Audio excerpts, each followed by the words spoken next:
Merci. Bonjour à tous. Je voudrais, avant de commencer, demander à chacun d'entre vous de regarder juste son voisin à côté et de lui dire merci d'être la bonne personne, au bon endroit et au bon moment. Dites ça à votre voisin.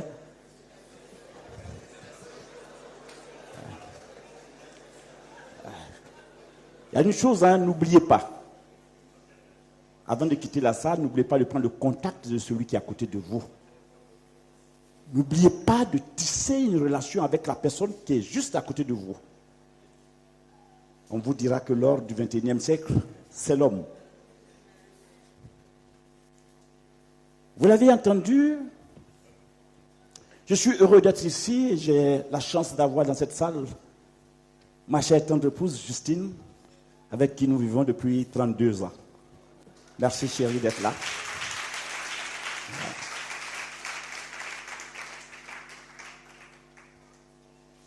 Il y a 12 ans, quand on me demandait, M. Baguidi, qui êtes-vous? Je répondais que j'étais un ex-mendiant expert en échec. Oui. Parce que j'ai entrepris dans ma vie 14 fois et j'ai échoué 14 fois. Autrefois, j'étais le visage réel de l'échec. Ça y est, ça suffisait juste de me croiser pour savoir ce que c'était que l'échec. Mon père était enseignant, il avait plusieurs enfants, 17 enfants, nous étions. Je suis né jumeau. Et pendant que ma jumelle était toujours la première de la classe, son second que j'étais, je battais le record entre le dernier et l'avant-dernier. Puis, ma plus grande chance, aujourd'hui, ça a été mon renvoi. J'ai été renvoyé en classe de 6e. Et c'est fini. Quel désastre pour un père enseignant d'avoir son fils renvoyé en 6e.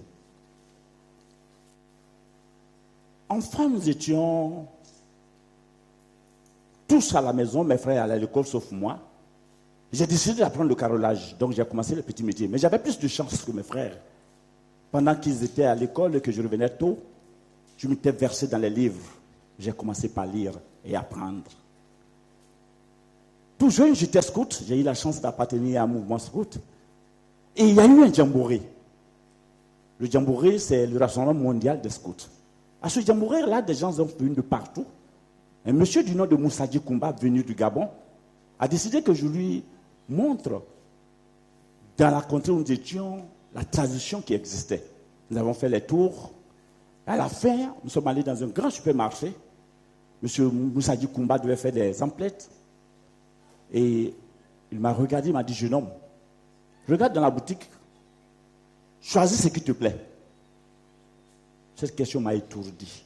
Choisis ce qui me plaît. J'ai tourné dans cette boutique et finalement, qu'est-ce qui va se passer? Je vais aller choisir une boîte de lait non sucré appelé communément bonnet rouge. J'arrive, pendant qu'il devait payer la note, il me demande, c'est tout ça? J'ai dit oui, c'est tout. Et aussitôt, on m'a percé la boîte dans la boutique et avant qu'on ne sorte, j'avais vidé la boîte. Mais aussitôt, j'ai commencé par regretter mon choix. Je n'ai pas jeté cette boîte. Je l'ai amenée à la maison, c'était au chevet de mon lit. Chaque fois que je devais m'amuser avec le vélo d'un ami qui me refusait son vélo, j'allais prendre ma boîte et je disais, ça aurait pu être mon vélo. Ça aurait pu être mon jouet. Et puis, quelque chose m'a dit, mais s'il arrivait qu'on t'envoie quelque part d'autre, qu'est-ce que tu ferais? C'est ainsi que je vais prendre une feuille et un bic et commencer par établir tout ce que je choisirais dans ma vie si quelque part on m'envoyait faire un choix. Je vais comprendre que le monde même c'est un buffet. Vous naissez et Dieu vous permet de choisir ce que vous souhaitez. Ça va être la première clé de ma vie. Plus tard, je vais commencer par entreprendre. Je vais faire des petits métiers. J'ai entrepris 14 fois, je vous l'ai dit. Mais je vais retenir des échecs qui ont fait de moi l'homme que je suis aujourd'hui. Je dis pratiquement, c'est une chance, mais je vous assure que ce n'est pas évident. Par la suite, je vais être employé dans une entreprise, une grosse entreprise de fabrique de savon artisanal. Je partirai de cette entreprise comme voyageur représentant placier. J'avais commencé là en tant que planton. De planton, je suis devenu responsable de production. Après VRP, voyageurs, représentants, placiers. J'étais chargé de l'approvisionnement, de la livraison des relations interestaires. C'était extraordinaire. Et un beau matin, paf, j'ai été renvoyé. Mais j'ai mis sur pied ma propre entreprise. Et très tôt, je vais me battre. En l'espace de 6 mois, mon entreprise va prendre de l'envol. J'aurai une très grosse entreprise. Désormais, mon entreprise me produisait, tenez-vous prêts, près de 24 000 $ le mois, c'est-à-dire 12 millions de francs à cette époque-là, le mois. J'étais heureux. J'étais à mes côtés, tout allait bien. Quand nous étions dans une période de vache maigre, à cette période-là, on vendait la production pour maintenir la clientèle. On ne faisait pas de bénéfices. Malheureusement pour nous, le Nigeria a déversé sa matière première sur le marché et malheureusement, tout est parti à l'eau. Je vais me retrouver me battre, à reprendre ma vie à zéro. C'est ainsi que je vais finir par avoir, tenez-vous prêts, un embauche dans une grosse entreprise de microfinance. Là encore, je partirai de là-bas comme directeur adjoint, alors que j'ai commencé là-bas comme chauffeur. De chauffeur, je suis devenu chef d'équipe. De chef d'équipe, je suis devenu chargé de crédit. Plus tard, chef d'agence. Et j'ai fini par directeur adjoint pour en être renvoyé par la suite. J'ai fondé ma propre entreprise de microfinance à la tête de 5 agences. Cette agence aussi va s'écrouler. Je vais me retrouver trimballé de commissariat en commissariat, de gendarmerie en gendarmerie, de tribunal en tribunal. Jusqu'à ce que, en 2003, je vais me retrouver ici à Abidjan. Pendant que la crise battait son plein, je vais fonder une entreprise de prise en charge des orphelins du fait du VIH-Sida. Et paf, 6 mois après, j'obtiens un financement du Fonds mondial de près de 20 000 $, près de 20 millions de francs. Je gère très bien ces fonds. Et plus tard, le gouvernement américain lance un projet appelé le NPI, New Partner Initiative. Nous allons soumissionner plus de 1000 entreprises africaines. Et vos serviteurs auront la chance d'être récipiendaires d'un projet. Et le financement sera à hauteur d'1 million de $. 500 millions de francs. Désormais, votre serviteur sera directeur des programmes, avec un salaire net d'impôt de 700 000 francs, 1400 $. Je serai pour la première fois aller voir le concessionnaire pour m'acheter ma première voiture, ma 4x4, une Ford, full option. Vous ouvrez la portière, les sachets tombent pour vous dire bonne arrivée. J'étais le boss. Ma vie était belle. Mais, tenez-vous prêts. Les choses se passaient tellement bien qu'en 2008, on nous dirait que la Côte d'Ivoire est passée au rouge, les bailleurs ont retiré leurs fonds. Je suis passé de 2 mois de salaire payé à 13 mois. Au 13e mois, plus de revenus, plus rien. Les enfants connaissaient désormais un repas par jour. Mes enfants avaient la difficulté de continuer leur école. Ils ont été tous déscolarisés, sauf ma fille qui était au CM1. Et petit à petit, la vie va devenir difficile. Pour finir, votre serviteur serait obligé d'aller voir son ex-vigile pour lui demander de l'emploi. Et c'est mon vigile qui va m'employer. Employé en 2009. Et je serai balayeur du marché Gourou Radjamé. Jusqu'en décembre 2009, j'étais balayeur. Pour beaucoup, c'était un désastre. Mais pour moi, c'était une avancée notable.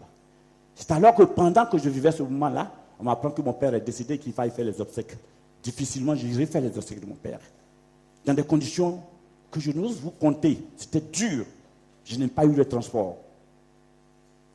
Mais c'est au retour donc de ces obsèques-là que le véhicule que nous avions emprunté, mon épouse et moi, un véhicule qui était dans une situation que je n'ose vous décrire, ce véhicule tombera en panne. Les femmes qui venaient du marché, elles étaient autour de 19h, elles ont pris peur. J'ai commencé par leur conter des histoires positives et tous ont regagné leur confiance et certaines ont commencé à m'appeler révérend, pasteur. Je leur dis, je ne suis pas pasteur. C'est la vie qui m'a tellement éprouvé que je parle aussi bien. Sinon, en temps normal. Voilà. Et nous arrivons donc à Abidjan. Le soir même de notre arrivée, quelqu'un m'appelle pour me dire, j'étais du voyage, je vous ai écouté parler, je vous invite à une conférence. Et cette personne, c'était mon voisin de ce voyage. Je suis allé donc à cette conférence. Et c'est pendant cette conférence qu'un monsieur prendra la parole pour vous expliquer ce que c'était que l'activité qu'il faisait. Il va prendre le temps d'expliquer ce que c'était que les nouvelles tendances. Il va expliquer que dans les années 80, on parlait de cette tendance-là, on parlait de l'immobilier. En 90, Vous vous souvenez, d'abord 70, l'immobilier, en 80, l'ère donc, de l'informatique, Bill Gates voit le jour. En 90, il va parler de l'ère de la téléphonie mobile. Et nous nous souvenons qu'à cette époque-là, avoir une cabine, avoir un portable, c'était être boss. Et que dans les années 2000, nous serons à l'ère du bien-être, à l'ère de l'intelligence financière. Qu'est-ce que ça vous a signifié? À la fin donc, de la conférence, je vais m'asseoir pour vouloir bien comprendre de quoi il s'agissait.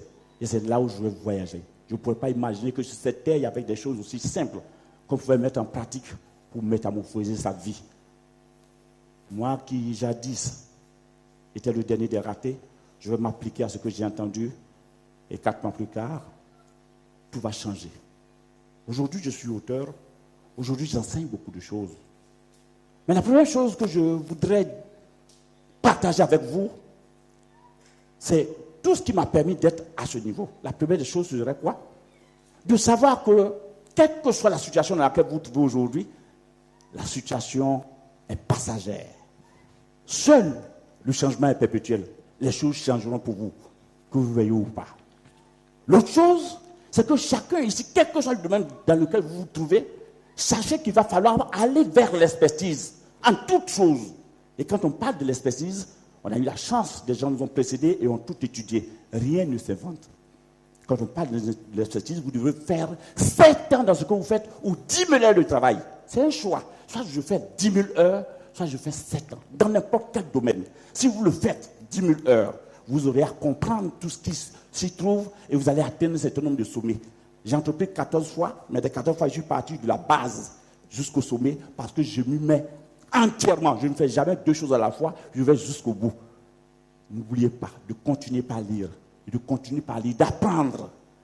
Chers amis, c'est quand vous lisez, quand vous amenez vos enfants à lire, qu'ils peuvent voyager à travers le monde, qu'ils peuvent tout changer.